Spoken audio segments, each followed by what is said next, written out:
నమస్కారం ఈటీవీ 360కి స్వాగతం. ముందుగా ప్రధానాంశాలు. అట్టహాసంగా ప్రారంభమైన విశ్వ క్రీడా సంరంభం. బాణాసంచ వెలుగులు, సాంస్కృతికోత్సవాలతో మెరిసిన రియో. 17 రోజుల పాటు ప్రపంచాన్ని ఊపేయనున్న ఒలింపిక్స్. పథకాల వేటకు సిద్ధమైన 10,500 మంది. నేతన్నకు రుణ విముక్తి. ధర్మవరంలో నేడు శ్రీకారం.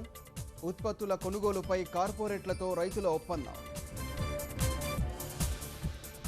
కృష్ణా పుష్కరాలపై క్షేత్ర సిబ్బందితో సీఎం సమీక్ష. ఎవరికీ ఏ లోటు రాకుండా చూడాలని నిర్దేశం.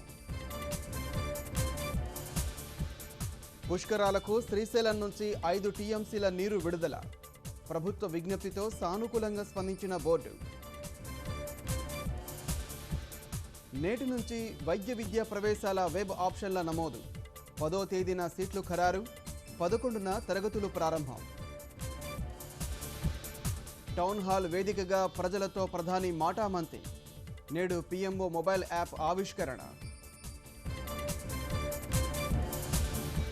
మళ్లీ రగిలిన కశ్మీర్. పోలీసు కాల్పుల్లో 3 మృతి. వేర్పాటువాదుల ఘర్షణల్లో 150 మందికి గాయాలు.